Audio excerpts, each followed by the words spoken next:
कौमी टीम शिकस्तों के भंवर से निकल आई। कीवीज के खिलाफ बड़ी फतह से टीम का मोराल बुलंद। कौमी टीम ने DLS मेथड के तहत कामयाबी समेटी। क्रिकेट लवर्स झूम उठे। बेंगलुरु के मैदान में मंडलाते बादलों तले फखर जमान के छक्कों की बरसात ने कीवी बॉलर्स को घुमा के रख दिया।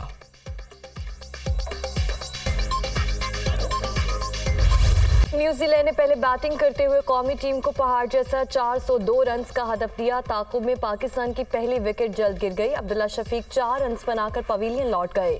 फखर जमान ने बाबर आजम के साथ मिलकर शानदार बैटिंग का मुजाहरा किया। फखर जमान के छक्कों की बरसात के दौरान 2 मरतबा बारिश की एंट्री। पाकिस्तान ने 25.3 ओवर्स में 1 विकेट के नुकसान पर 200 रन बना लिए। DLS मेथड के तहत पाकिस्तान के 21 रन ज्यादा थे, जिसके तहत कौमी टीम को फातिह करार दिया गया।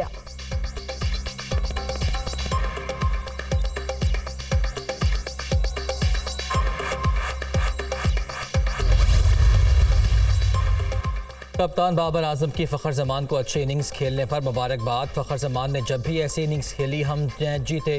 कोशिश थी फ़खर को स्ट्राइक दूं, बारिश ना आती तो हम हदफ हासिल कर लेते। बाबर आजम की गुफ्तगू दूसरे ओवर में ही आइडिया हो गया था। विकेट बहुत अच्छी है। न्यूजीलैंड के खिलाफ ये one of the best innings है। फ़खर जमान का इज़हार ख्याल। दोनों की इफ्तिखार अहमद की पिच से मुताल्लिक तज्ज़िये पर भी बातचीत।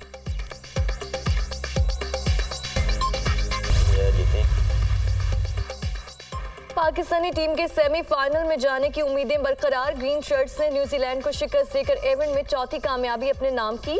8 पॉइंट्स के साथ पॉइंट्स टेबल पर 5वीं पोजीशन। अगला मैच 11 नवंबर को दिफाई चैंपियन इंग्लैंड के साथ शेड्यूल। पाकिस्तान को अच्छे रन रेट से जीतना होगा।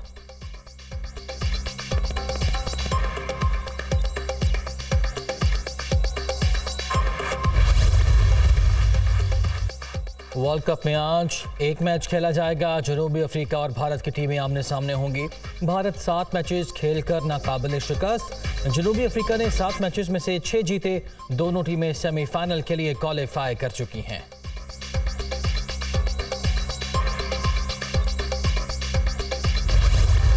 इसराइल के निहत्ते फ़लस्तीनियों पर बर्बरियत। गजा में अल-मगासी पनाह-गुज़ीन कैंप पर फ़ज़ाई हमला। मज़ीद 30 फ़लस्तीनी शहीद। बमबारी से जबालिया कैंप को पानी फराहम करने वाली सबसे बड़ी पाइपलाइन भी तबाह। शहदा की मजमूई तादाद 9,500 के करीब पहुँच गई। हज़ारों बच्चे और ख़वातीन भी शामिल। सहूनी फोर्सेस के हमलों में 32,000 से ज़ायद फ़लस्तीनी ज़ख्मी।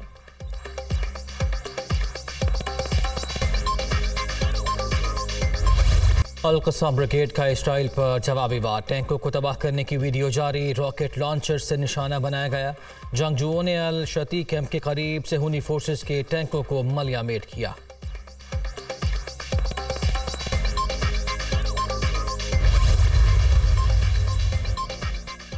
इसराइल का हमास के अल-क़स्साम ब्रिगेड्स को शदीद नुकसान पहुंचाने का दावा। हमास के मवासलाती मरकज़, बंकर्स और सुरंगों के नेटवर्क्स को तबाह कर दिया।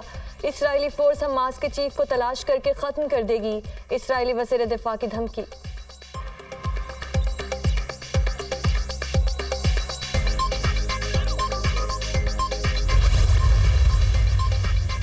ईरान के सुप्रीम लीडर आयतुल्लाह खामनाई और हमास के सरबराह इस्माइल हानिया की मुलाकात। गजा की सूरत हाल और इसराइल के खिलाफ हमास की जंगी तैयारियों पर तबादला ख्याल।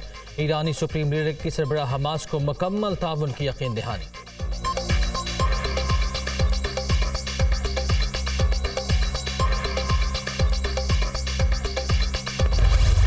गजा के नन्हे बच्चे भी सेहूनी फोर्सेस के सामने सीसा पिलाई दीवार। भूखे मर जाएंगे लेकिन जिल्लत का रास्ता इख्तियार नहीं करेंगे।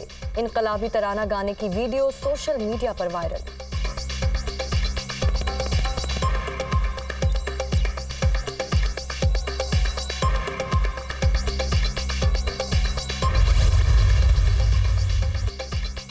अमरीका की फिर गजा पर इसराइली जारियत की हिमायत। वाशिंगटन ने जंग बंदी के मुतालबे को मुस्तरद कर दिया। जंग बंदी से हमास को मुनज़्ज़म होकर दोबारा हमला करने का मौका मिल जाएगा। तनाज़ा ख़त्म करना चाहते हैं। एंथनी ब्लिंकन का उर्दन में अरब वज़ीर ख़ारिजा की कॉन्फ्रेंस में खिताब। उर्दन और मिस्र के वज़ीर ख़ारिजा की इसराइली मज़ालिम की शदीद मज़म्मत। इसराइल को जंगी जराइम का मर्तकब करार दे दिया।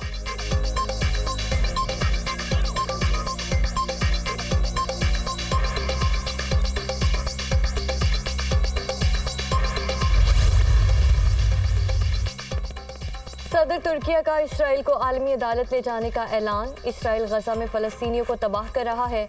बच्चों को बेईमाना तरीके से निशाना बनाना सहनी फोर्सेस की खुली दरिंदगी है। उम्मीद है आलमी अदालत इंसाफ के तकाजे पूरे करेगी।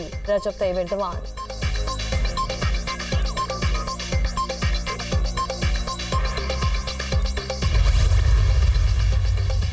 मशरक़ वस्ता में अमन के लिए फ्रांस का आलमी कॉन्फ्रेंस बुलाने का ऐलान। फ्रांस 9 नवंबर को बैनुल अक़वामी कॉन्फ्रेंस की मेज़बानी करेगा। मिस्र, उर्दन, खलीजी और अरब ममालिक के साथ साथ मगरबी यूरोपीय ताकतों और G20 अरकान को भी मदऊ किया जाएगा।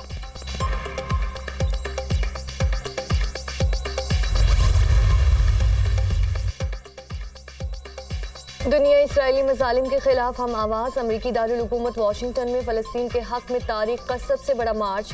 मुख्तलिफ मज़ाहिब के अफराद की मज़लूम फ़लस्तीनियों के हक़ में नारेबाजी। लंदन में भी एहतजाजी मुज़ाहरा। 1 लाख अफराद की शिरकत। फ़लस्तीनियों के हक़ में नारे। बैनुल अक़वामी बरादरी से फौरी जंगबंदी का मुतालबा।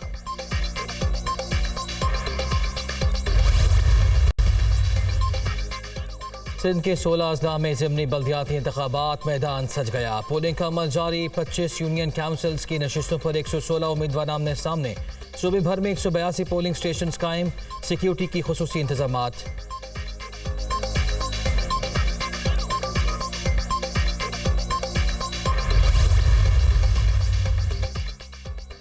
बल्दियाती इंतखाबात शहर कायद के 5 अजला में कांटे के मुकाबले। मलिर की यूसी 7 में चेयरमैन और वाइस चेयरमैन के लिए 6 उम्मीदवारों के दरमियान मुकाबला। चेयरमैन के लिए डिप्टी मेयर सलमान अब्दुल्ला और वाइस चेयरमैन के लिए मोहम्मद सलीम मेमन पीपल्स पार्टी के उम्मीदवार। जमात इस्लामी और PTI के उम्मीदवार भी मैदान में। यूसी 13 क्लिफ्टन में चेयरमैन के नशिस्त के लिए मेयर कराची मुर्तज़ा वहाब पीपल्स पार्टी के उम्मीदवार हैं। केमारी, शर्की, जनूबी और सती में भी कांटे के मुकाबले।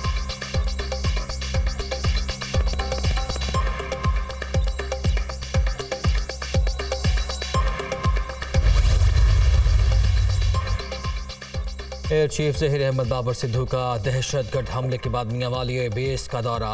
दरअंदाजी की कोशिश नाकाम बनाने पर पाक फ़ज़ाया के एहलकारों की पेशा वराना महारतों को सराहा। हम कौम को दरपेश किसी भी खतरे से निमटने के लिए पुरज़्म है। पाक फ़ज़ाया मुल्क की खुद मुख्तारी और इलाकाई सालमियत के तहफ़्फ़ुज़ के लिए भरपूर किरदार अदा करती रहेगी। सरबराह पाक फ़ज़ाया।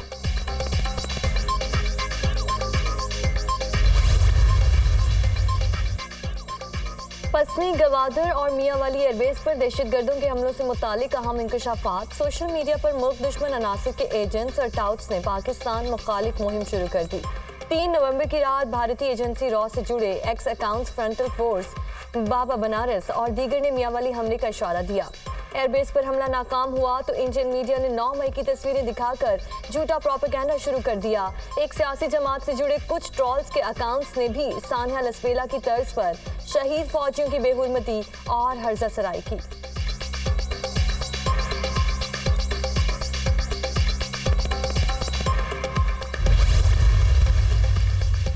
इंतखाबात की मुकर्ररा तारीख 8 फरवरी पर तमाम फरीक़ैन मुत्तफ़िक़ हैं। सदर से इत्तफ़ाक़ के बाद इंतखाबात की तारीख का नोटिफिकेशन जारी हो चुका।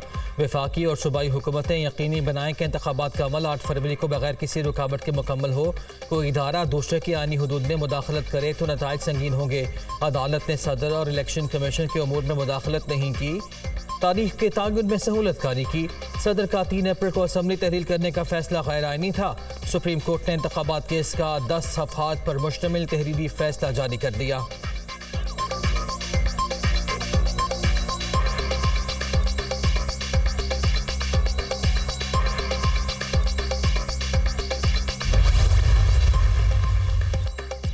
मुल्क में बैरूनी सरमायाकारी में इजाफे का मिशन। UAE में खुसूसी सरमायाकारी सहूलत काउंसिल के रोड शो ब्रा इन्वेस्टमेंट का आज से आगाज।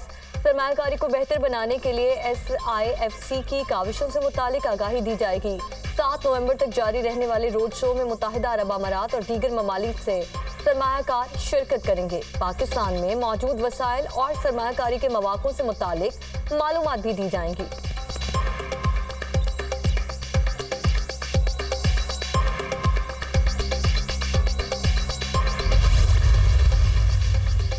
वन विंडो ऑपरेशन के क़याम का मामला निगरान वज़ीर आला पंजाब की ज़ेर सदारत वन विंडो ऑपरेशन के क़याम से मुताल्लिक़ ख़ुसूसी इजलास। लाहौर में सरमाकारों और सनतकारों के लिए one roof one stop solution पर तजावीज़ का जायज़ा।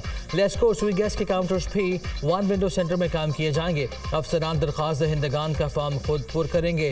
वन विंडो सेंटर के लिए ऑपरेशनल रिव्यू और स्टीयरिंग कमेटी भी कायम।